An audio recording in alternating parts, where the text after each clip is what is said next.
On se retrouve une nouvelle fois pour les maths. On commence par les activités ritualisées et aujourd'hui, il va falloir compléter une suite de nombres. Donc,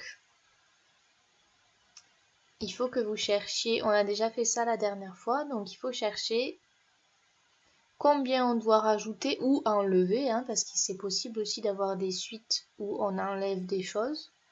Donc, combien je dois rajouter ou enlever pour passer de 18 à 28, de 28 à 38, de 38 à 48 pour les CP. Et combien je dois ajouter ou enlever pour passer de 35 à 26, de 26 à 17, etc., etc. pour les CE1. Donc, la première étape, c'est chercher combien je rajoute ou combien j'enlève pour passer d'un nombre à l'autre. Donc, je te laisse réfléchir, tu peux appuyer sur pause et quand tu appuieras sur play, je te dirai combien tu dois rajouter ou enlever pour compléter cette suite. Alors, en CP, pour passer de 18 à 28, de 28 à 38, de 38 à 48, si tu regardes bien, il n'y a que la dizaine qui change. Donc, ça veut dire que pour passer d'un nombre à l'autre, il faut rajouter une dizaine. Il faut rajouter 10 plus 10. Par contre, en CE1, 35, 26, 17, si tu remarques, là on n'ajoute pas puisque le nombre d'après, il n'est pas plus grand que celui d'avant, mais il est plus petit. Donc ça veut dire qu'on ne rajoute pas, on enlève. Combien j'enlève pour passer de 35 à 26 et de 26 à 17? Alors tu peux t'aider de tes doigts, par exemple tu pars de 17, tu comptes jusqu'à 26, 17, 18, 19, 20, 21, 22, 23, 24, 25, 26. Donc pour passer de 26 à 17, on enlève 9. Et pareil pour passer de 35 à 26. Donc c'était moins 9. Du coup, je te laisse réfléchir et me dire en CP combien je vais avoir après 48 et en CE1 combien je vais avoir après 17. Sachant qu'on n'oublie pas qu'en CP on doit rajouter 10 et en CE1 on doit enlever 9. Donc je te laisse réfléchir et on corrige. En CP c'est facile, 18, 28, 38, 48, 58. En CE1, j'enlève 9 à 17, donc je fais 17 moins 9, et 17 moins 9, ça fait 8. J'espère que tu as compris ces suites de nombres. On passe au calcul mental. Donc pour le calcul mental, aujourd'hui, il faut que tu ailles récupérer sur le Padlet le chronomate. Donc en CP, ça sera le chronomate 6 et en CE1, le chronomate 8.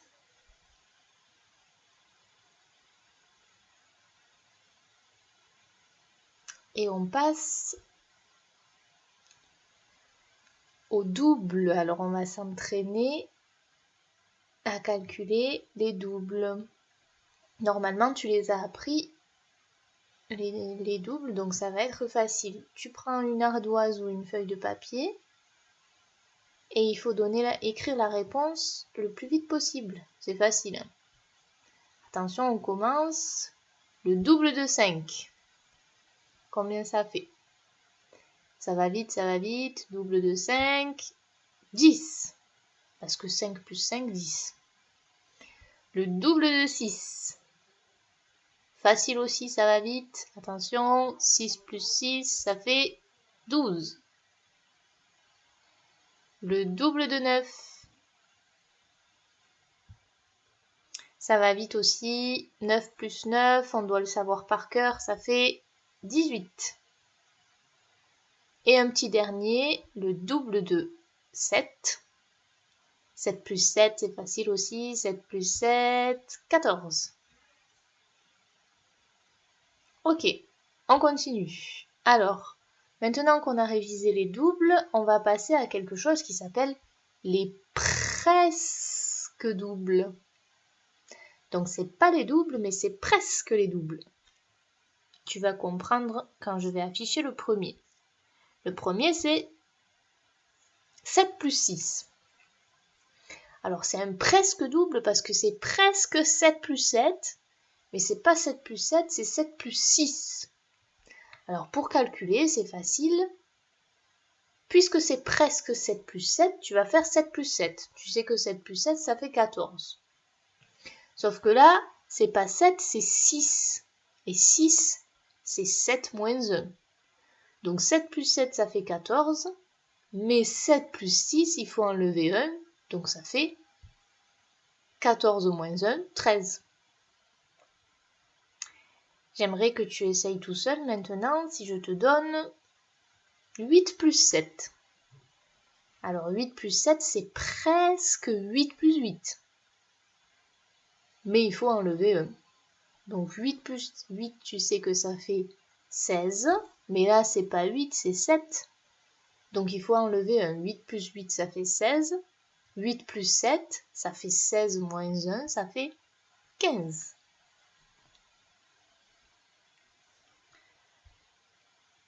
« 9 plus 8. 9 plus 8, c'est presque 9 plus 9. Mais il faut enlever 1. 9 plus 9, ça fait 18. Moins 1, 17. 5 plus 6. C'est le dernier. Donc 5 plus 6, c'est presque 5 plus 5. Mais cette fois-ci, attention, il faut rajouter 1. Puisque là, c'est pas 5, c'est 6. Et 6, c'est 5 plus 1. Donc 5 plus 6, c'est presque 5 plus 5, donc c'est presque 10. Sauf qu'il faut rajouter 1. Donc 10 plus 1, ça fait 11. Voilà, j'espère que tu as compris. On le reverra un peu plus tard. Mais c'est une technique pour arriver à calculer des additions de nombres qui sont proches. On peut passer aux apprentissages. Donc si, pendant que je vais continuer cette vidéo en expliquant le problème qui est ici au CP, en CE1, tu peux aller récupérer le chèque sur le Padlet et le remplir avec un nombre que tu choisiras. Donc tu choisis un nombre, tu l'écris ici. Ici, tu l'écris en lettres comme d'habitude. Et puis après, tu fais ta petite signature, le lieu, la date. Tu sais le faire puisqu'on a déjà fait. Donc je veux que tu choisisses un nombre qui est supérieur à 100, mais après je te laisse choisir celui que tu veux. Et une fois que tu auras complété ton chèque, normalement j'aurai fini cette vidéo avec les CP, donc on se retrouvera pour que je t'explique l'exercice sur le zoo. Donc là je continue avec les CP et en CE1 tu peux passer cette vidéo un petit peu, aller chercher le chèque et le compléter, puis après revenir pour regarder la suite. Alors en CP, un petit problème. Je te laisse le lire, essayer de faire peut-être un petit dessin sur ton ardoise pour essayer de répondre à la question. Donc je te laisse le lire et essayer de répondre, tu fais pause et lorsque tu as trouvé une réponse, tu peux appuyer sur play. Papy est allé dans son jardin. Il a cueilli 9 poires qu'il distribue à ses petits-enfants. Chaque petit enfant reçoit 3 pommes. Alors, c'est des poires, hein, donc il a cueilli 9 poires. Chaque petit enfant reçoit 3 poires. Je me suis trompée dans l'énoncé. Et il faut trouver combien le papy a de petits-enfants. Donc peut-être déjà on peut dessiner le papy. Le papy qui a cueilli 9 poires. Alors on va mettre les 9 poires. 1, 2, 3, 4, 5, 6, 7, 8 et 9. 9 poires. Maintenant, on nous dit que chaque petit enfant reçoit 3 poires. Alors, hop, on va faire un petit enfant et on va lui donner 3 poires. 1, 2, 3. Donc, lui, il en a 3 et papy, il lui en reste 1, 2, 3, 4, 5, 6. Il lui en reste 6. Donc, on peut mettre un deuxième petit enfant. On va lui donner 3 poires. 1, 2 et 3. Donc lui aussi, il a 3 poires. Et papy, il a encore 3 poires. Donc on peut encore faire un petit enfant. Et on lui en donne 3. 1, 2 et 3.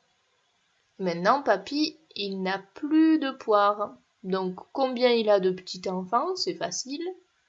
1, 2 et 3. Et ils ont chacun 3 poires. 1, 2, 3 petits-enfants.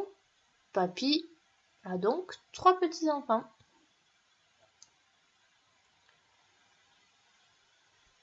J'espère que tu as compris ce problème. On avait déjà fait des petits problèmes comme ça en classe, donc j'espère que tu as réussi à trouver la réponse. Et maintenant, tu peux jouer au jeu le premier posé. Je le mettrai sur le Padlet pour que tu puisses le récupérer et jouer avec quelqu'un de ta famille si tu veux. Donc cette vidéo s'arrête ici pour toi si tu es en CP. Et en CE1, on continue. Donc,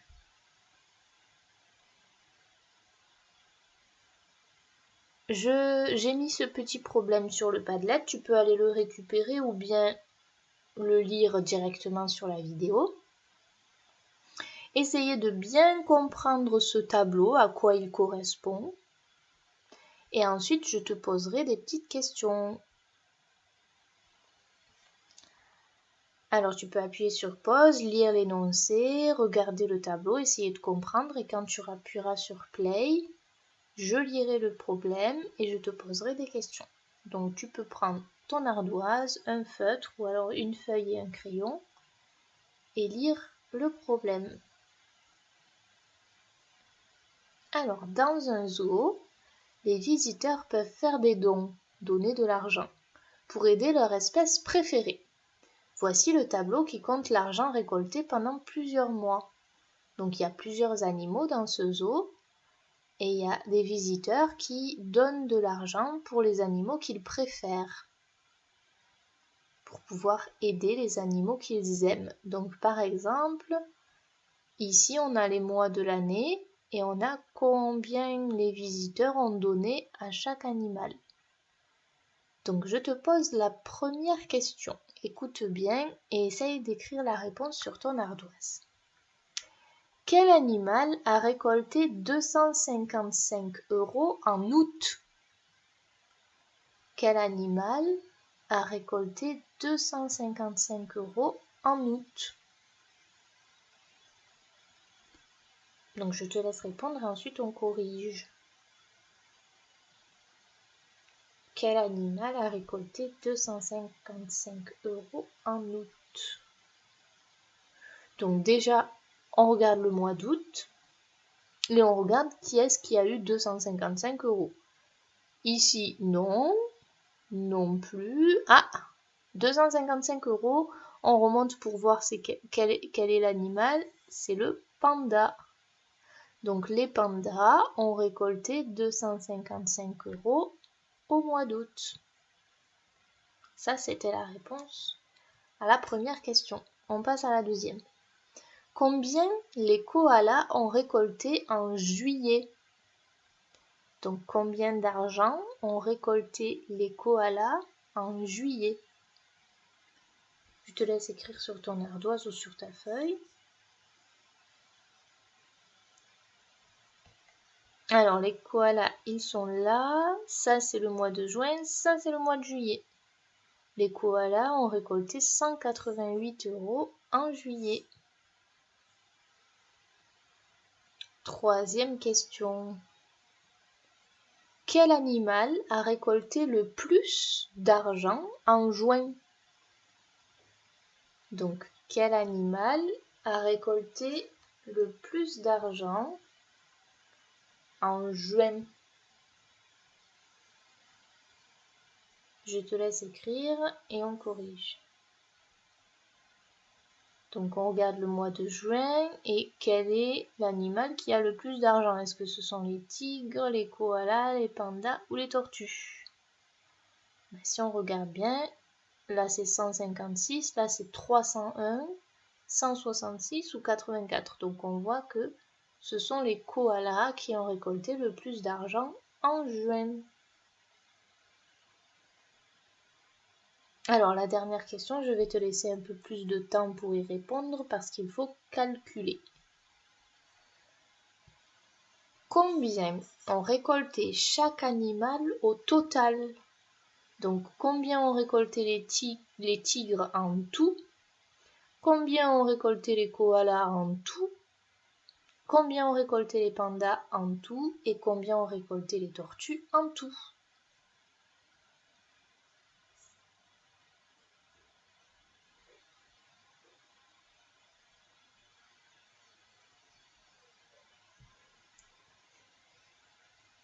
Alors les tigres, si on ajoute 156 plus 230 plus 195 plus 93, on obtient 674 €.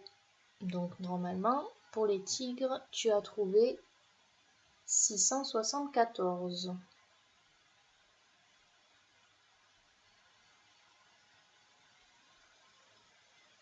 Pour les koalas, si j'ajoute 301 plus 188 plus 213 plus 50, j'obtiens 752 €. Donc les koalas ont récolté 752 €.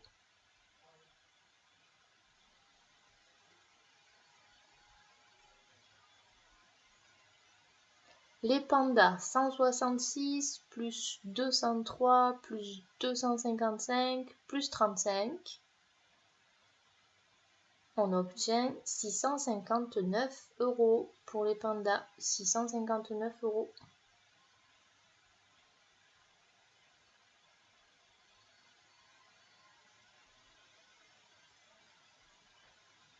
Et enfin pour les tortues, 84 plus 231 plus 301 plus 125, on obtient 741 €. Voilà. Donc j'espère que tu as bien compris ce petit problème. C'était pas très difficile, il suffisait d'arriver à lire correctement le tableau pour pouvoir répondre aux questions. Et voilà, on a fini pour aujourd'hui. Bravo à toi!